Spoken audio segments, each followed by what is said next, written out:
Number one is that Trump goes to great lengths to eviscerate the transatlantic relationship, and as he moves away from NATO. This creates a situation where the Europeans are to some extent on their own. So in a very important way, Trump is playing into the hands of the Russians here, because American security is no longer tied as tightly to European security as it was under Trump's predecessors. Second point I would make is you want to remember that in the course of the war in Ukraine, the West has supported a Ukrainian invasion into Mother Russia. The Kursk offensive in the late summer of 2024. In other words, the Ukrainians, with support from the United States and from Britain, invaded Mother Russia. This was unthinkable during the Cold War. Unthinkable. Furthermore, the Ukrainians, with assistance from the United States and from Britain, struck at one leg of Russia's strategic nuclear triad. They struck at the bomber force, which is one of the three legs of Russia's nuclear triad. This was unthinkable during the Cold War. And Karaganov is saying, and I think he's quite correct here, that people in the West have lost sight of the fact that we live in a nuclear world and that Russia is a nuclear armed power. And you just can't do anything you want to Russia and get away with it. And Karaganov's point is that Putin and others have failed to send that message to the West loudly and clearly.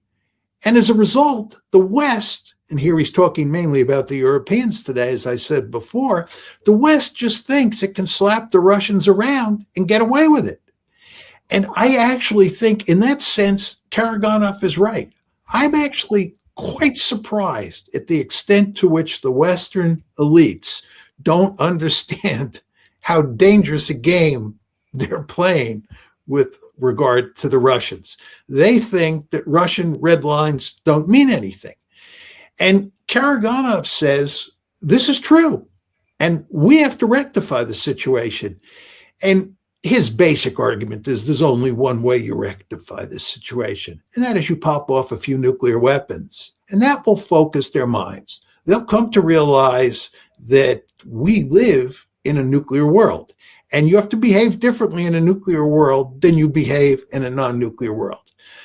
So that, I think, is what's going on here. And all of this tells you that if people like General Hodges are right, and that we are now in a position where we can defeat the Russians, where the tide is being turned, they should understand that that greatly increases the chances that the Russians will turn to nuclear weapons. I don't think that Karaganov and the Russians more generally are thinking in terms of winning the war by using conventional forces to strike into Western Europe or using nuclear weapons. I don't think that's what's going on here. What Karaganov is talking about is demonstrating to the West that you are willing to go up the escalation ladder. And that what you're going to do is you're going to put both sides in a situation, this is especially true if you use nuclear weapons, where the situation could spin out of control and we could all get incinerated. But we're just sending you a message, you the West, that the last clear chance to avoid disaster rests with you. And that means that you better cease and desist from thinking that you can supply Ukrainians or you can supply Ukraine with weapons that will allow them to defeat us on the battlefield. So it's more demonstrative in purpose than it is for winning the war. That's not what they're thinking about here. It's the way, by the way, we thought about using nuclear weapons during the Cold War if the Warsaw Pact attacked in West Germany and was overrunning West Germany. We didn't think about using nuclear weapons as a way of winning the war. What we thought we would do was use nuclear weapons to demonstrate to the Warsaw Pact, or in this case, the Soviet Union, that we were deadly serious and that they better stop the war right away before we went up the escalation ladder. So it was that demonstrative effect that we're talking about. And I think that's what Karaganov is talking about.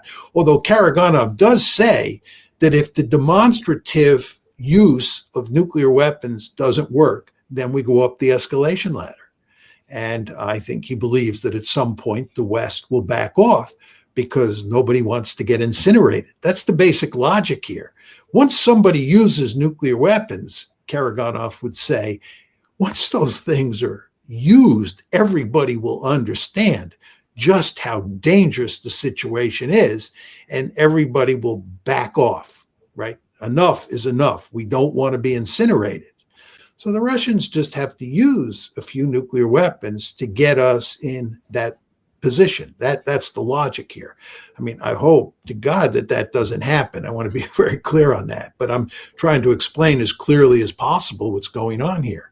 If the Russians were to launch a demonstrative conventional attack into, let's say, both Poland and Romania, there's no question that it would be clear that the next step up that ladder would be using nuclear weapons. There's enough public discourse on this, and the Russians would make that clear. The Russians, if they were smart, would say that this is the first step. It's not nuclear, but you want to understand that if this doesn't work, we'll go up the nuclear ladder. So we'd understand that. So then the question is, what do we do? What would you do? What would I do? We get hit with conventional weapons. We all understand the importance of an Article 5 guarantee. But at the same time, we understand that if we retaliate against Russia with conventional weapons, we decide that we're going to play tit for tat with them. That means in all likelihood that they will then turn to use nuclear weapons.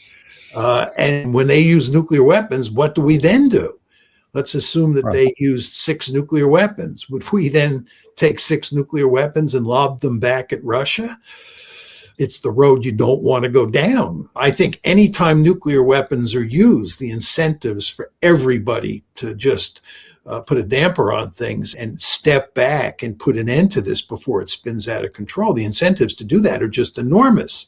And of course, the Russians understand this. This is the logic that underpins Karaganov's position. Right? That if they use nuclear weapons first, right, it's not like we're going to have any incentive to use nuclear weapons second. We're going to say, let's end this one. The Americans are trying to pull away from Europe as much as possible. So the Americans are not going to want to get involved in a nuclear war with Russia, or even get involved in a conventional war involving Ukraine. So the Russians have a pretty strong hand to play here, which is what makes this scary. My guess is that there will be very few people in the West who will want to go up the escalation ladder, who will say, let's pull out a few nuclear weapons and now hit Mother Russia in return. I think the threat of nuclear escalation, which could end in annihilation for all of us, is powerful enough to cause almost all serious people to think about how to diffuse the situation, not escalate it. The problem that you face here, if you're playing the West's hand, is that there's no way you can win by escalating. I mean, it's not like you can use Western nuclear weapons to go up the escalation ladder and achieve a victory in a nuclear war. Right. Mm-hmm. And the Russians are not using these nuclear weapons to win the war. They use them for demonstrative purposes. To put it in Thomas Schelling's famous rhetoric, what you want to do is you want to throw both sides out on the slippery slope. Right. That's what's happening here. When you have a limited use of nuclear weapons, you're in effect throwing both sides out on the slippery slope. And you're saying, in effect, we don't really know very well what the dynamics of escalation look like. And it is important to emphasize that. We've thankfully never had a war involving nuclear weapons between two states that have nuclear weapons of their own. So we don't know much about the dynamics of escalation here. And it could all end horribly. And the last clear chance to avoid disaster rests with you, the Europeans, or you, the Americans. And therefore, you better not go up the escalation ladder. And we then decide that we have to reach some sort of deal with the Russians about how to end the war in Ukraine. And if that happens, then Russia wins. It wins in the sense that it coerces. It doesn't win a military victory on the battlefield. It doesn't, achieve a splendid first strike with its nuclear arsenal. But what it does is with these demonstrative strikes, it coerces the Europeans and the Ukrainians and the United States into stopping the attacks against Russia and working out some sort of deal. And again, Karagonov's point is that if you look at how the West has treated escalation against Russia since this war started in February 2022, it's quite remarkable how little they care about our red lines. They think they can do things to us that neither side dreamed of doing to the other side in the Cold War. As someone who grew up in the Cold War and paid an enormous amount of attention to these issues at that point in time, I, like Karaganov, am quite shocked at how cavalier so many people in the West are about striking targets inside of Mother Russia, number one. And number two, just talking about knocking Russia out of the ranks of the great powers. Just all sorts of people have been talking about that since the very beginning. I think that was the Biden administration's principal goal when the war started. I think General Austin, of course, was then Secretary of Defense, made this point clear. We wanted to knock the Russians out of the ranks of the great powers, and we wanted to do it with sanctions, but also with the Ukrainians on the battlefield. And I said to myself at the time, you really want to think about this. This is a nuclear armed country that cares about its survival. And you're talking about knocking it out of the ranks of the great powers. And you don't think that that might end up with a nuclear war? I don't know, but people were very cavalier. Again, that's Karagonov's point. It's hard to say exactly what the Russians would do if they were pushed to use nuclear weapons, just like it was difficult to say what we would do during the Cold War if the Warsaw Pact were overrunning West Germany and we decided that we were going to employ nuclear weapons. How many do you use and where do you aim them at? Or what do you aim them at? My guess is that what you try to do is you try to minimize the casualties as much as possible. You don't use a very large nuclear weapon or a large number of nuclear weapons, maybe a few nuclear weapons, not terribly large yields, and then you target areas where there are not many people. And what you bank on in that circumstance is you bank on the fact that the mere use of nuclear weapons is enough to scare the living bejesus out of everybody. As scary as it is, there is a powerful logic behind it, and we want to appreciate that. But it's the mere fact that nuclear weapons have been used and that the Russians have demonstrated that they're willing to use nuclear weapons because they think their survival is being threatened.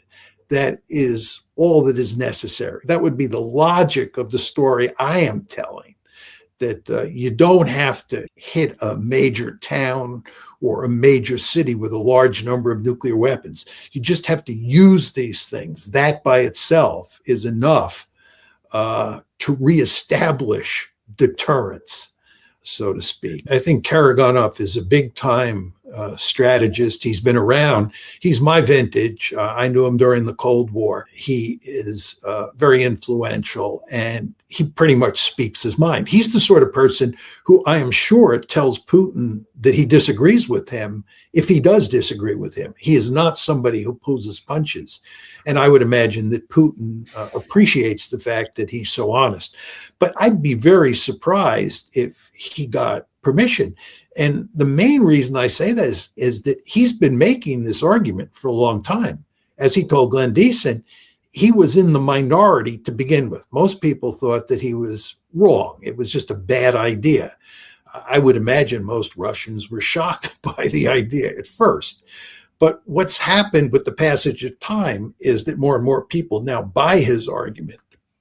And one could argue that from Putin's point of view, or from the point of view of the Russian elite, it's a good thing for Karaganov to go on shows like Glenn's show and say what he did loudly and clearly, because it sends a signal to the West that the Russians are thinking about going down this road.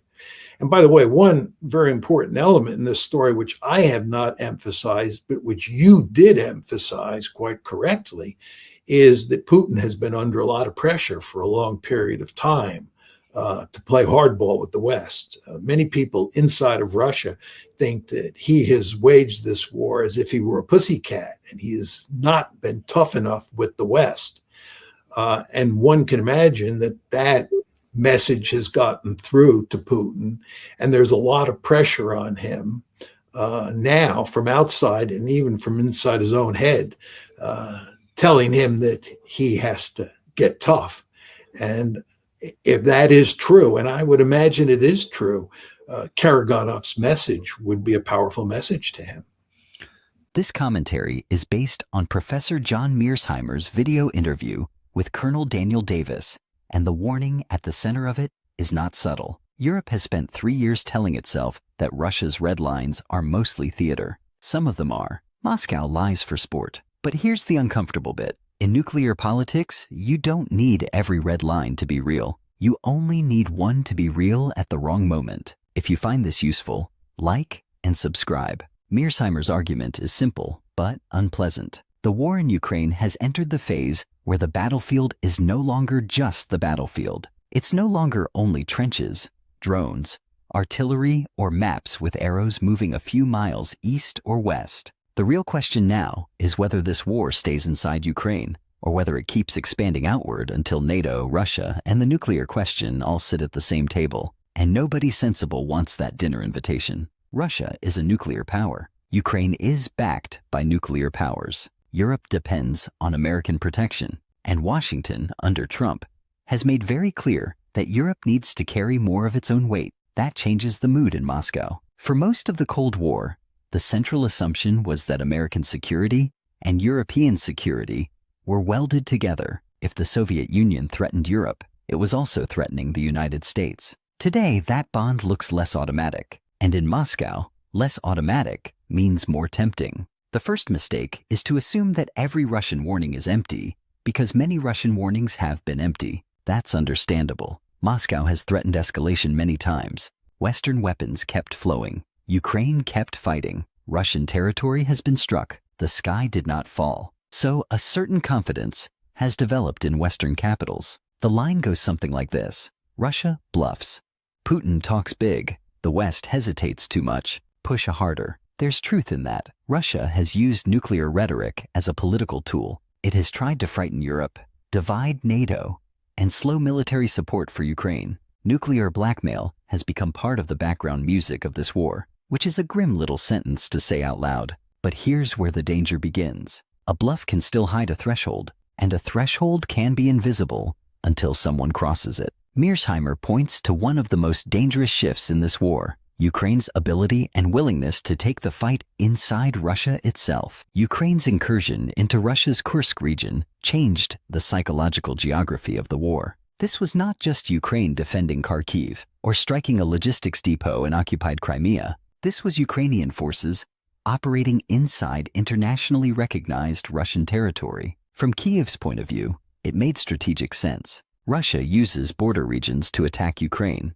Ukraine wants leverage. War has a way of rewarding audacity, at least until the bill arrives. But from Moscow's point of view, this feeds a very different narrative. The West is not helping Ukraine survive. The West is helping Ukraine bring the war into Russia. Now add the strikes against Russia's long-range bomber force. The bomber force is one leg of Russia's nuclear triad. A nuclear triad means 3 ways of delivering nuclear weapons: land-based missiles, submarines, and aircraft. The point is redundancy. If one leg is hit, the others remain. It's the system that says, you cannot disarm us in one clean move. So when Ukraine targets aircraft connected to that system, even with conventional drones, Russia does not see it as a normal battlefield event. It sees it as pressure on its strategic deterrent. And this is where Western confidence becomes dangerous. Because the question is not whether we think Russia should feel threatened. The question is whether Russia's leadership believes it is being pushed toward a position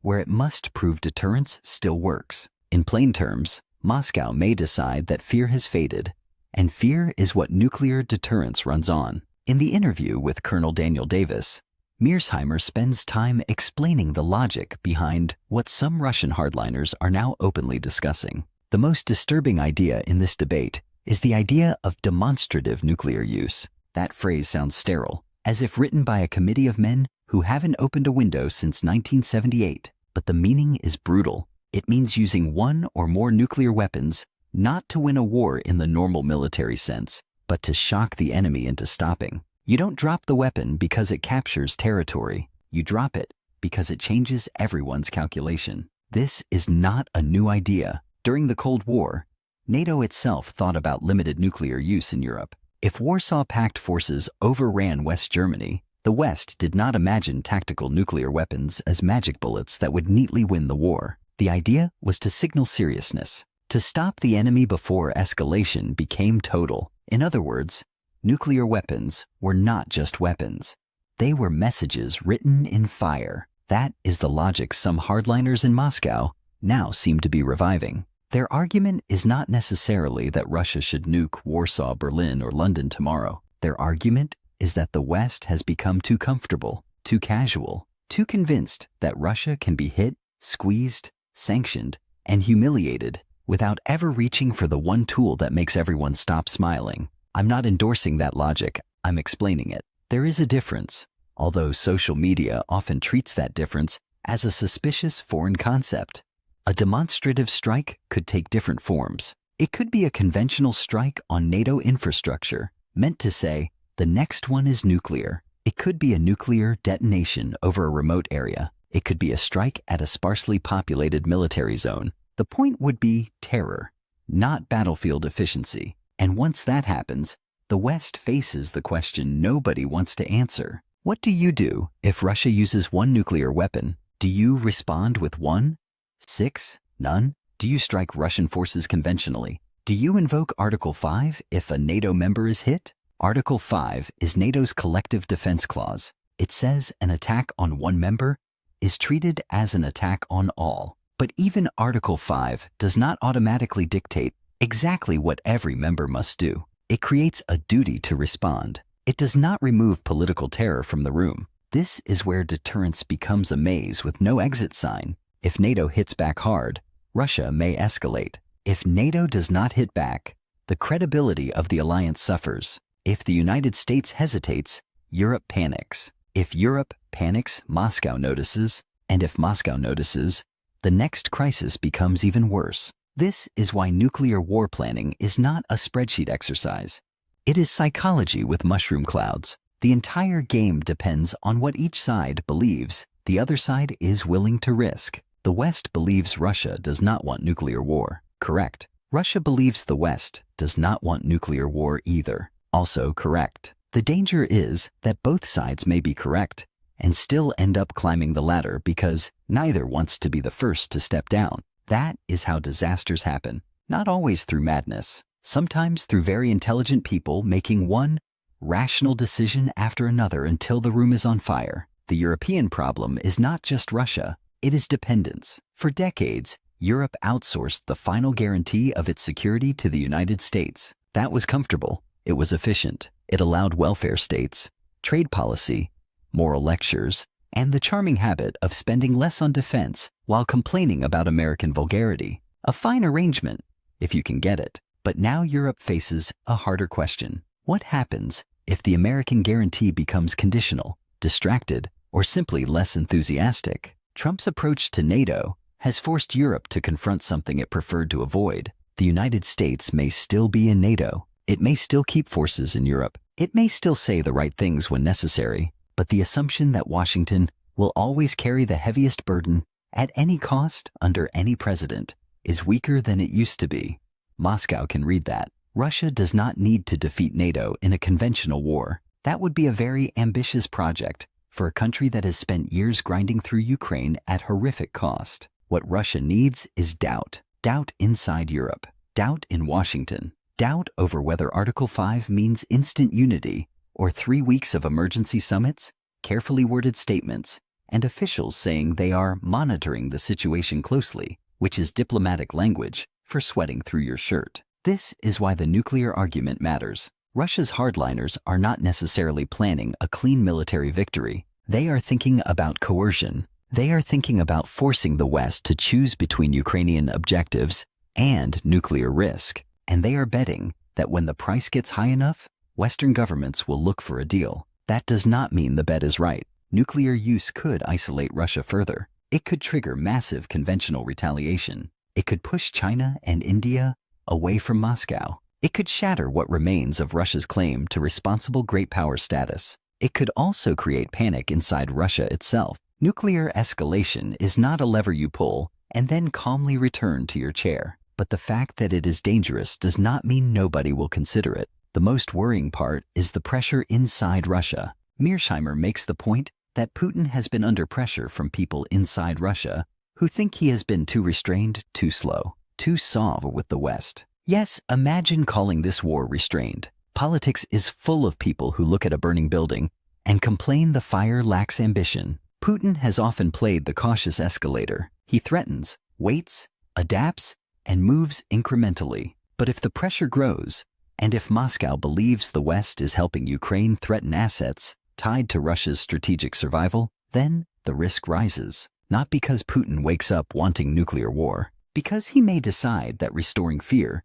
is necessary to prevent defeat. That is the core danger. My read on Mearsheimer's warning is this: the West has been both too cautious and too casual, which is an impressive combination. Too cautious in the early phase, when Ukraine needed speed, clarity, and serious industrial backing. Too casual now, when some people talk about striking Russia, breaking Russia, humiliating Russia, or removing Russia from great power status, as if nuclear weapons are just a decorative feature in the Kremlin gift shop. Russia started this war. That should not be forgotten. Ukraine has every right to defend itself. That should not be negotiated away by comfortable men who live far from artillery. But nuclear reality does not care about moral clarity. The problem with nuclear powers is that they can be wrong, brutal, paranoid, and still dangerous, especially then. So the question is not whether Russia deserves sympathy. It doesn't. The question is whether Western strategy has a clear theory for ending this war without stumbling into a direct Russia-NATO confrontation. Right now, I see plenty of slogans. I see fewer theories, and slogans do very badly against missiles. That, to me, is the value of Mearsheimer's interview.